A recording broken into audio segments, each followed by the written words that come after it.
ప్రారంభించిన తర్వాత ఆర్టీసీ బస్టాండ్లో ప్రజల సౌకర్యాలు ఎలా ఉన్నాయని చూడడానికి వచ్చాను. ఒకటి నాకు అనిపించింది ఏంటంటే మంచినీళ్ళ సౌకర్యాన్ని మరింత మెరుగుపరచాల్సిన అవసరం ఉంది. నేరుగా ట్యాప్లో నుంచి నీళ్ళు ఇస్తూ ఉన్నారు.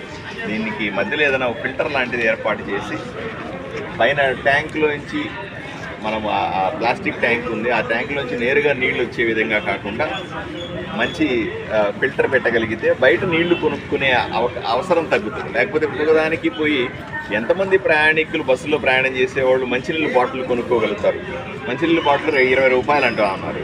బస్ ఛార్జ్ 20 రూపాయలు 40 రూపాయలు ఉంటే 20 రూపాయలు మంచినీళ్ళ బాటిల్కి అయితే కూడా మంచిది కాదు. దీని మీద దయచేసి వెంటనే చర్య తీసుకొని మంచినీళ్ళ ఏర్పాటుని నేను మళ్ళీ ఒక వారం 10 రోజుల్లో వస్తాను. మంచినీళ్ళ ఏర్పాటుని బెటర్ చేస్తే, ఎందుకంటే ఆ పైపు కానీ ఆ తాగే విధానం కానీ అక్కడ ఉన్నటువంటి యాంబియన్స్ కానీ మీరే నీళ్లు కొనుక్కోండి అన్నట్టుంది తప్ప నీళ్ళు ఇక్కడ తాగండి అన్నట్టుగా కనపడలేదు. 100% దాన్ని చేయాల్సిన అవసరం ఉంది. అలాగే మెయింటెనెన్స్ కొంత ఇంప్రూవ్ చేసుకుంటాం. ఇక్కడ ఉన్నటువంటి హోటల్ ఫెసిలిటీస్ని కూడా బెటర్మెంట్ చేయాల్సిన అవసరం ఉంది. కొన్ని చోట్ల వాటర్ పడితే డ్రైన్లు లేకపోవడం వల్ల నీళ్ళు నిలిచిపోతున్నట్టుగా కనబడతా ఉంది. వాటికి కాలువలు చేసుకొని ఇక్కడ బురద లేకుండా ఈ బస్సులు నిలబెట్టేటప్పుడు కొంచెం ఈ పరిసరాలని కొంచెం మంచిగా పెట్టుకునే అవకాశాన్ని గురించి కూడా వెంటనే ఆలోచన చేస్తాం. ఇంకా కొంతమంది నేను బస్సులో తిరిగాను, బస్సులోకి ఎక్కి అడిగాను వాళ్ళు కొన్ని టైమింగ్స్ కావాలంటున్నారు. గుత్తికి కొన్ని టైమింగ్స్ కావాలంటున్నారు, పత్తికొండకు కొన్ని, అనంతపూర్కి వేరే టైమింగ్లు కావాలని అడుగుతూ ఉన్నారు.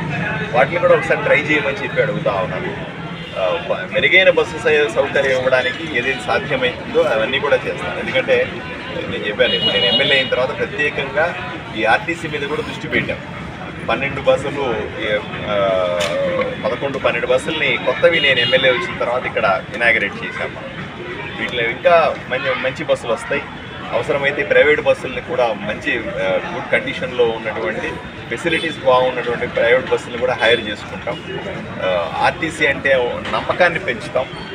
ప్రైవేట్ బస్సుల్లోనో వెహికల్స్లోనూ పోవాల్సిన అవసరం లేకుండా ఆర్టీసీ బస్సులో ప్రయాణం సురక్షితం, ఆర్టీసీ బస్సులో ప్రయాణం క్షేమస్కరం అని చెప్పడానికి. ఎందుకంటే నిన్ననే ఆదోన్లో రోడ్ యాక్సిడెంట్ జరిగి 3 ప్రాణాలు పోయినాయి, మిగతా 2 చావు బతుకుల మీద ఉన్నారు. ఇటువంటి పరిస్థితులు ఆర్టీసీ బస్సుల్లో ఉండవు. నేను కూడా చెప్తా ఉన్నాను అందరికి కూడా, ఆర్టీసీ బస్సుల్లో మెరుగైన సౌకర్యాలు ఇస్తాం.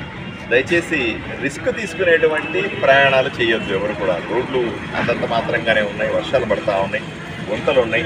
ఎక్స్పీరియన్స్ లేని డ్రైవర్లతో ఎక్స్పీరియన్స్ లేనటువంటి వెహికల్స్ తీసుకొని ప్రాణాల మీద తెచ్చుకోవద్దని ఆదోని ప్రజలందరినీ నేను విన్నవించుకుంటా.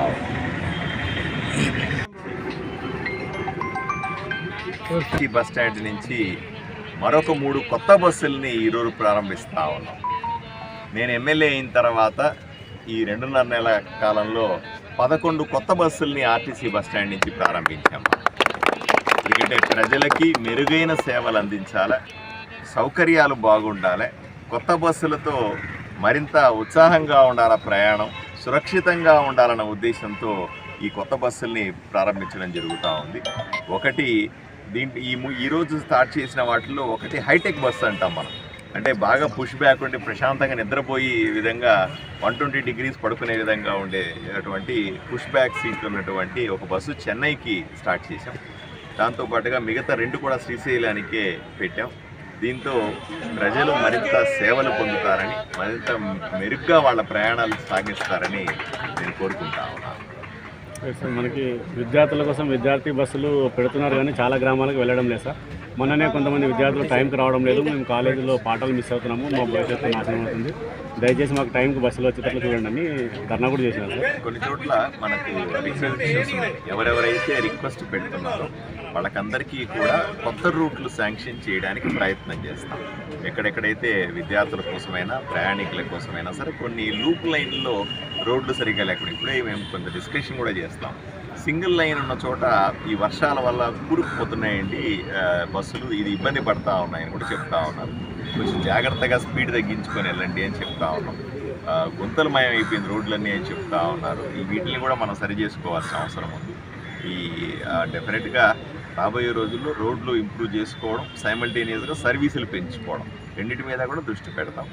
అలాగే ఆర్టీసీ బస్టాండ్ లోపల సర్వీసులను కూడా ఇప్పుడు మనం చూస్తాం. ఆర్టీసీ బస్టాండ్లో కూడా మెరుగైన సేవలు అందించాల్సిన అవసరం ఉంది. ఎందుకంటే ప్రైవేటు బస్సులకి ఆర్టీసీ బస్సులకు ఉన్న ఒక తేడా ఏమిటంటే ప్రైవేటు బస్సు ఎప్పుడు పడితే అప్పుడు ఎక్కడ పడితే అక్కడ ఆపేసి ప్రయాణికులు ఎక్కించుకుంటుంటారు, దింపేస్తూ ఉంటారు. వాళ్ళకంటే స్పెసిఫిక్గా వసతులు ఉన్నటువంటి బస్ స్టాండ్ ఉండదు. వాళ్ళకి డిమాండ్ కూడా, ప్రజలు కూడా వాళ్ళ పక్క ఎక్కువ డిమాండ్ చూపించారు. ఆర్టీసీకి వచ్చేసరికి ప్రజల ఆలోచనలు ఎక్కువగా ఉంటాయి, ఎక్స్పెక్టేషన్స్ కూడా ఎక్కువగా ఉంటాయి. వాటిని మరింత మెరుగు చేసుకోగలిగితే ఆర్టీసీ బస్ స్టాండ్ల పట్ల, ఆర్టీసీలో వాళ్ళకి వచ్చే సౌకర్యాల పట్ల ప్రజలు మరింత సంతృప్తిగా ఉంటారు. విద్యార్థులకు ప్రత్యామ్నాయ ఏర్పాట్లు ఏమైనా చేసే అవకాశం ఉంది? వీలైనంత వరకు మన దగ్గర బస్సులు ఉన్నాయి. అవసరం ఎవరెవరైతే రిక్వెస్ట్ పెడతారో వాళ్ళకి వయబుల్గా, అంటే మనకేంటంటే కనీసం 30-40% అయినా సరే ఫిలప్ అయ్యే విధంగా ఉండాలి. విద్యార్థుల కోసం అయినా సరే, ఒకరిద్దరి కోసం బస్సును నడపలేదు. కనీసం ఒక 50 సీట్లు ఉన్నాయనుకోండి, 15 సీట్లు నిండినా కూడా చాలు, బస్సు నడపడం సాధ్యమవుతుంది. కాబట్టి ఎక్కడెక్కడైతే రిక్వెస్ట్ ఉందో అక్కడంతా కూడా బస్సులు నడపడానికి సిద్ధంగా ఉంది.